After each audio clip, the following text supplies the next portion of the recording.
Funding for this edition of One-on-One with Steve Adubato has been provided by RWJ Barnabas Health. Let's be healthy together. The Fidelco Group, New Jersey Sharing Network, the Northward Center, Community Food Bank of New Jersey, Summit Health, a provider of primary, specialty, and urgent care. Robert Wood Johnson Foundation, working for a healthier, more equitable New Jersey. Rutgers University, Newark. And by Johnson & Johnson. Promotional support provided by bestofnj.com, all New Jersey in one place. And by northjersey.com and Local IQ, part of the USA Today network. This is One-on-One. I'm an equal American just like you are. The way we change presidents in this country is by voting. I'm hopeful that this is the beginning to accountability. Life without dance is boring. I don't care how good you are or how good you think you are, there is always something to learn. I did do the finale, and guess where my trailer was? A block away from my apartment. It couldn't have been better. People call me because they feel nobody's paying attention. It's not all about memorizing and getting information. It's what you do with that information. Start talking right now. Such a good question. High five.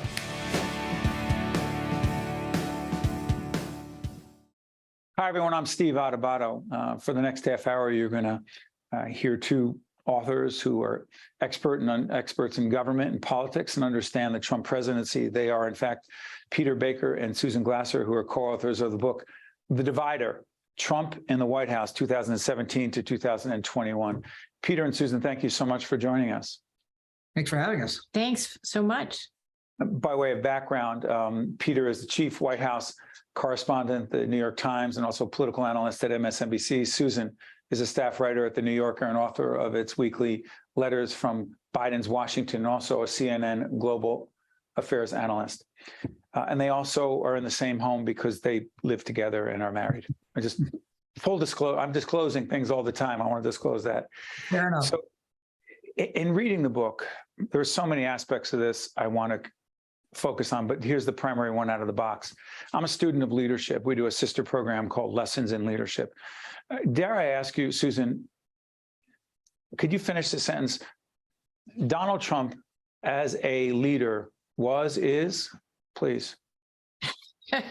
I guess, first of all, we got to go with present tense because unlike other presidents, he has not relinquished the stage even when defeated. But, he is a divider. That's the bottom line. That's why we called the book The Divider.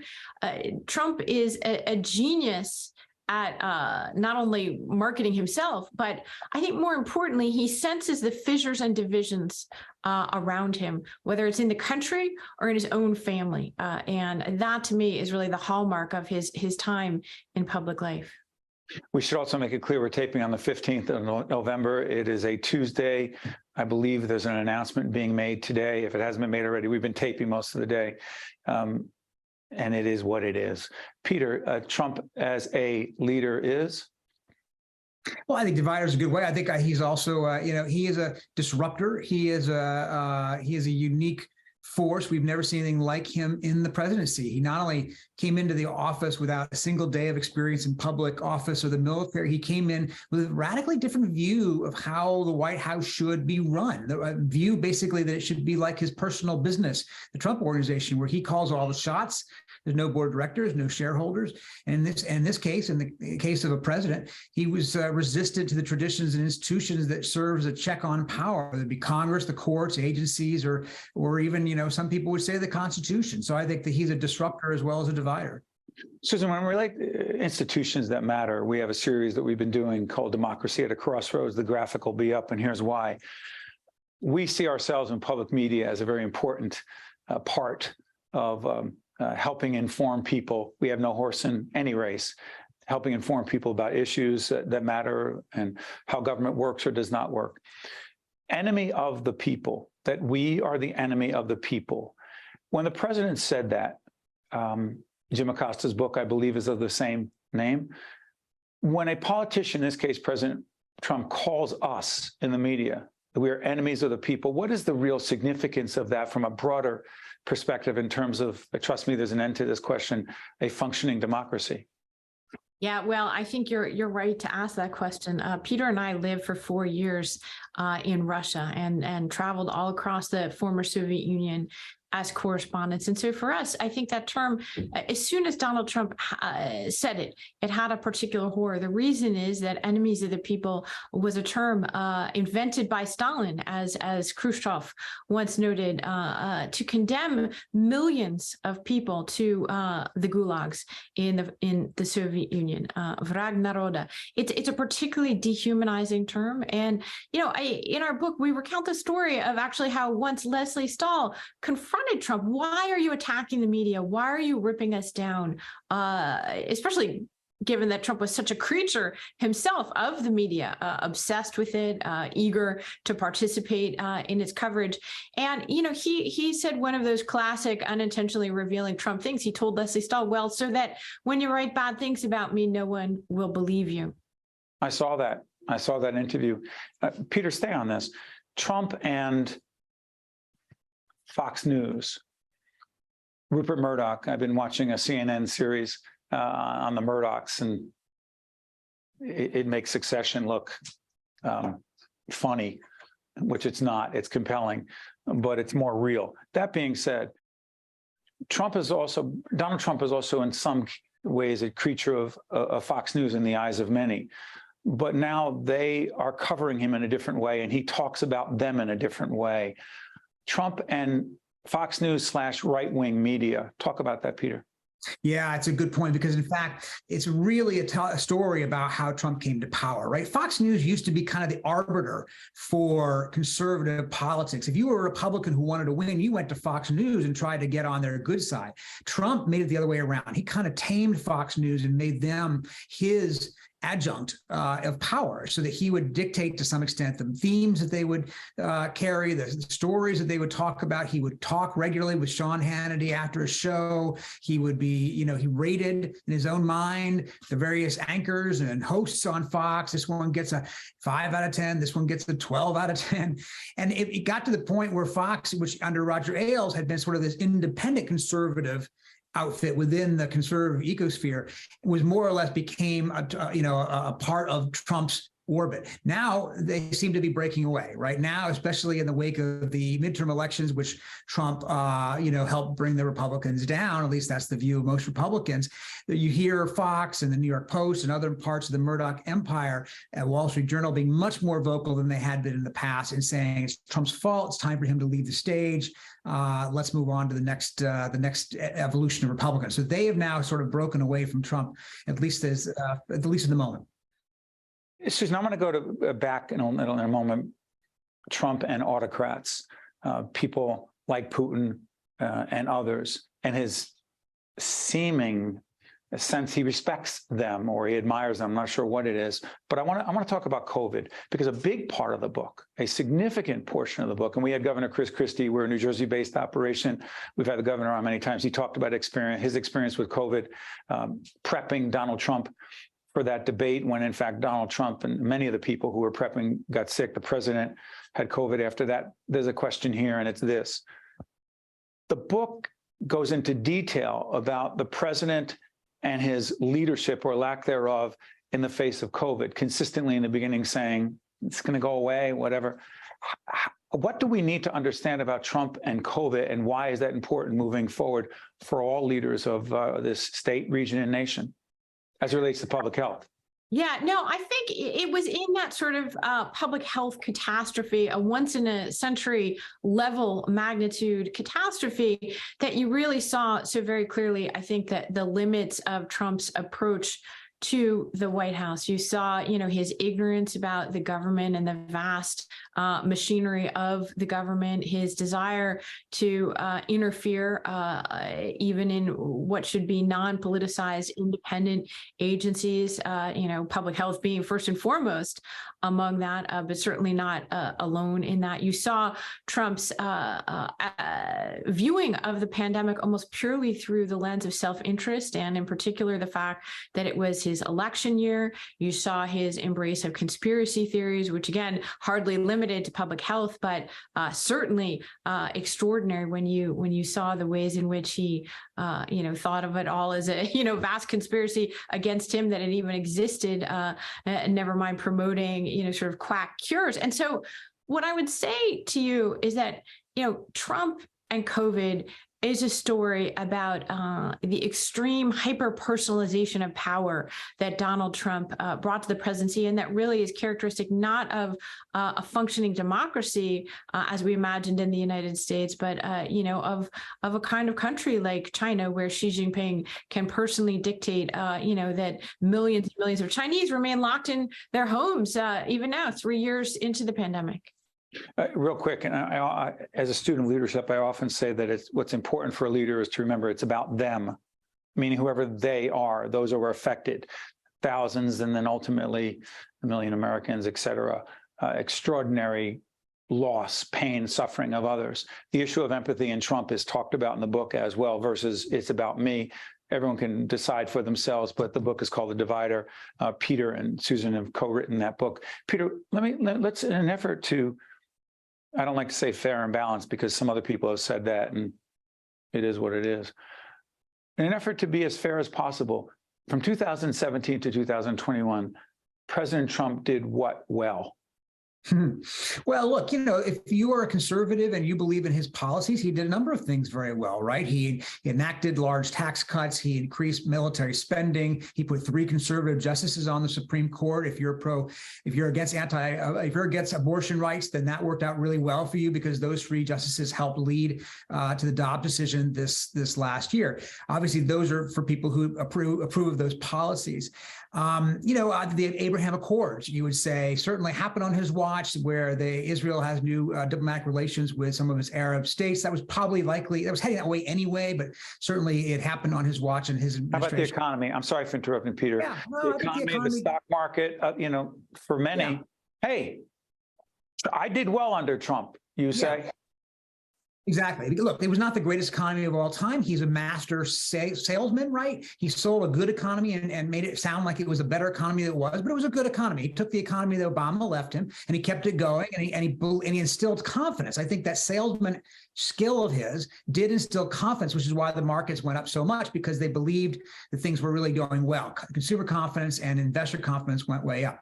Obviously, when the pandemic hits, it all comes crashing back down again. It probably would have under anybody's leadership, but he obviously will talk about the economy as being one of his strengths. Yeah, let's do this. We come back from this very short break. I want to talk about January 6th. And the significance of it and the role of President Trump in it. And the book is The Divider, Peter Baker and Susan Glasser. We'll be right back after this. To watch more One-on-One with Steve Adubato, find us online and follow us on social media. We're back again talking with Peter Baker and Susan Glasser, the authors of this book called The Divider. Susan, the book leads up to, the way the book is written, it leads up to January 6th. The events after the election of 2020, the questioning, the stop the steal, they took this from me. The only way I could lose is if they stole it. But don't people have their own free will to decide what they believe is the truth or not leading up to January 6th? Meaning those people did what they did, a violent insurrection in the eyes of many. Or to what degree is it on Donald Trump from your point of view? Yeah, I just don't accept the idea that there is a subjective version of the truth here. It's not in the eyes of many that there was a violent insurrection on Capitol Hill on January 6th. That's a fact. We literally just did an interview with a state senator in New Jersey by the name of Edward Durr. Edward Durr is a Republican representing the southern part of the state, beat the Senate President Steve Sweeney. Why is it relevant? Because I asked him, was it a violent insurrection? He said, no, it was a protest with isolated violence. That's not a subjective reality for everyone, Susan, but go ahead. Right. Well, that's the problem. Just because he says it doesn't make it so. And the bottom line is, we're in the truth business. We're in the journalism business. And it doesn't matter if a Republican elected official goes on your television show and lies to the public, but that's not true. And it's our job to call it out. It has nothing to do with partisanship. And it's also true that Donald Trump called forth that mob. and urged them to come there. And that had Donald Trump not spread lies about the 2020 election, they wouldn't have been there. They would not have been there. And so those are all factual assertions. Now, the reason that Peter and I, one of the reasons that we wrote the book, I think, is because in some ways, our understandable focus on this extraordinary event in American history, and it was an extraordinary event. There's not been a single president, Democrat or Republican, in the entire history of the United States who sought to overturn election results as Donald Trump did. But that focus on January 6th, I think, can sort of lose the trajectory that led up to it, because it's our view, and I think what the book lays out is that January 6th was not some sort of violent, crazy outlier. It was not a protest gone awry, but in fact, it was the inexorable culmination of Trump's 4 years of attacks on American institutions and the pillars of American democracy. Peter, to Susan's point, and again, I only bring up Senator Durr here in New Jersey because he said this as well. When I asked him about denying the results of an election, he said, I don't want to go backwards, let's go forward, which was his way of obviously not wanting to respond to that question. But I argued, and it's not an opinion, but to move forward, we need to understand. That being said, we're doing this a week or so after the midterm elections. Denying the results of an election, a huge issue. Started with President Trump. Well, it didn't start, but others can say who they think it started with. But the point is, and the question is this, Peter, what is the threat to democracy? Democracy at a crossroads or worse, who knows? What is the risk in your view, and you talk about, both of you talk about this in the book, of denying the results of an election before the election, and then when I'm winning, I think it's okay, and then when I'm not, it's stolen? Why is that relevant to the functioning of a democracy, trusting election results, win or lose? Yeah, no, I think you're absolutely right. Look, democracy is an act of faith, right? It's an act of faith that we believe in our system, that we believe that when we cast our vote, there's going to be an honest counting of them. And what Donald Trump is trying to do is tell people that it doesn't work. The system, as functional as it is, in fact, it's probably the cleanest, best run election in 2020 that we ever had, according to experts who know about these things, was somehow crooked. There's no evidence of it, none whatsoever, that suggests that. And yet, he's convinced 2/3 of his Republican supporters that it's true. That's corrosive to democracy if you have such a large segment of the public that doesn't even believe in the honesty of the system, that really believes the system is crooked, even though, again, there's no evidence of it. If there was, that would be one thing, but there's not. And time again, every authority, Republican and Democrat, who's looked at this has said this system, this election was free and fair. It was clean. It was the result. It was. You may not like the result, but that doesn't mean it wasn't honest. And you're right to mention that he said this before the election. He has always said anytime he has lost, it was because somebody else cheated or committed fraud. Even up to the Emmys, when he was up for an Emmy for The Apprentice, he said he lost the Emmy because the system was rigged against him somehow. He will not accept defeat, no matter what the facts are. Let me say this. The book was written before the midterm elections, obviously, and many will argue, and I will as well, that it's a positive thing that the vast majority of those who lost races acknowledge that they lost. As a former state representative in New Jersey who won one election and lost the next, I knew I lost because the other person got more votes than I did. I may not have liked the result, but that's why I'm here. But also I remember that was a reality. Point being, what is it that you want to say, Susan, to everyone about the future of our elections and trusting the results? That does not mean that we don't need to tighten up election security, that who knows whether people should show their ID or not. That's debatable. But is there a systematic, persistent problem with the results of elections, or should we largely trust the results of elections, Susan? Yeah, I mean, look, that's where Donald Trump is such an outlier and has taken his Republican Party down, really a path that can... I'm sorry, Susan, it's his party? Well, that's what I'm going to say, is that it is his party, and he's taken them down the path of extra constitutionalism. You asked, why does it matter for democracy? The answer is because that's the basic deal in a democracy, which you described. If you win, you accept the results. If you lose, you accept the results.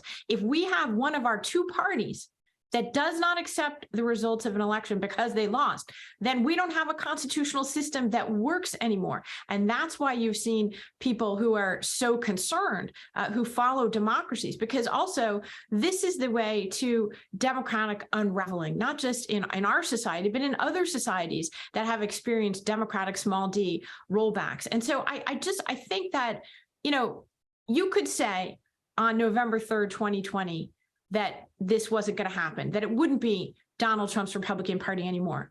You could say that on January 5th, 2021. But after January 6th, 2021, when you had the Republican Party that could have made a decisive break with Donald Trump and chose not to, as Peter said, 2/3 of Republican voters today, 2 years later, believe that Joe Biden is not the legitimate president of the United States. Why do they believe that? Because Donald Trump told them so. And because Trump has made that essentially the ideology of the Republican Party today. And so, again, you can't just sort of paper that over and say, as your state senator that we keep bringing up did, well, let's just move on. Let's not talk about it. Well, wait a minute, this is a breach in our system. That it's going to be very hard just to paper it over and forget it ever happened. Again, the book is called The Divider. Peter Baker, Susan Glasser. Peter, I said I wanted to mention Trump. Can I get something, I know it's a complex topic, but Trump and Putin, can we just do that? And because there are other authoritarian leaders across the world, and we're a New Jersey-centric program, but this is relevant to everyone in New Jersey as well as our region and the nation. Why do you believe it is so difficult for Donald Trump to be critical of Vladimir Putin, regardless of what the actions of Putin are and how they clearly go against who we are and we say we are as a nation?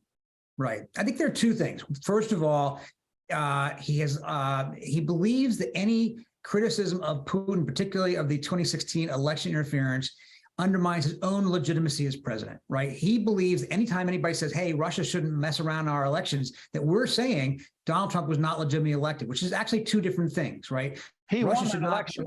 He won the election. He won the election. And most people who are saying Russia interfered in are not saying that Donald Trump didn't win the election. They're just simply saying that Russia shouldn't be allowed to play in our elections. But he took those two things to be the same. So if you criticize Russia, you were criticizing his election.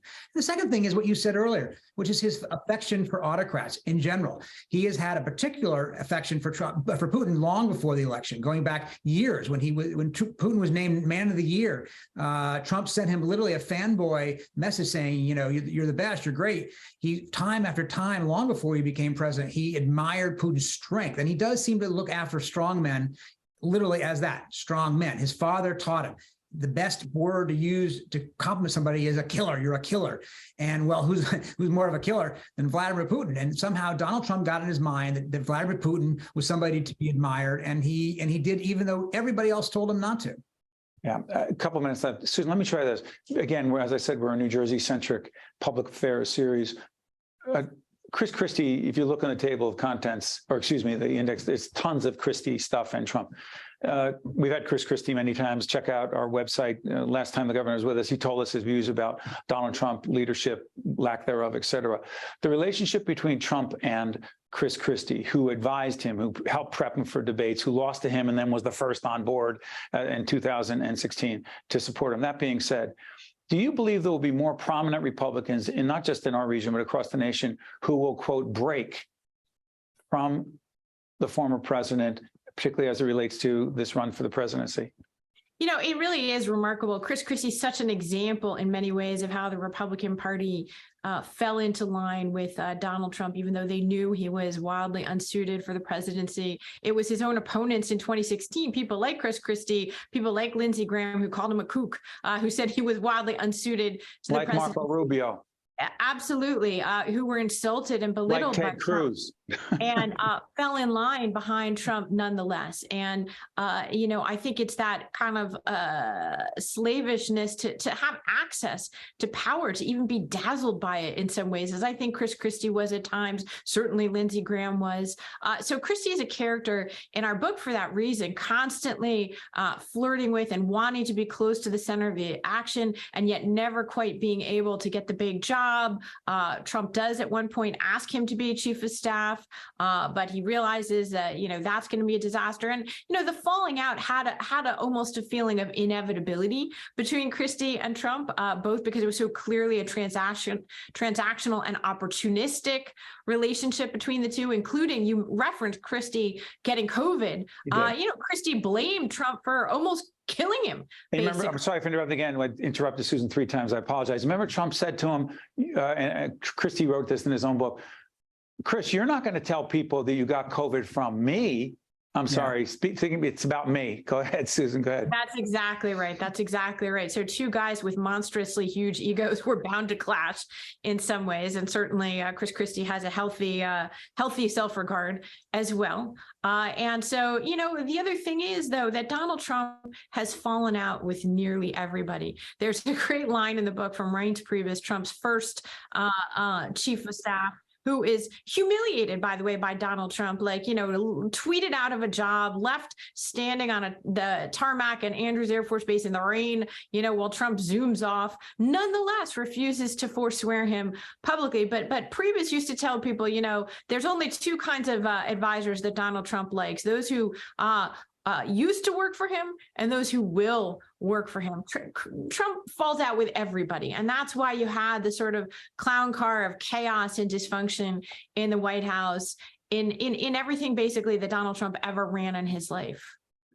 To you, Susan, to you, Peter, I want to thank you for not just joining us on public broadcasting, but for this book, The Divider. There are several books, many books about Donald Trump. This is one of the most compelling, comprehensive, and important.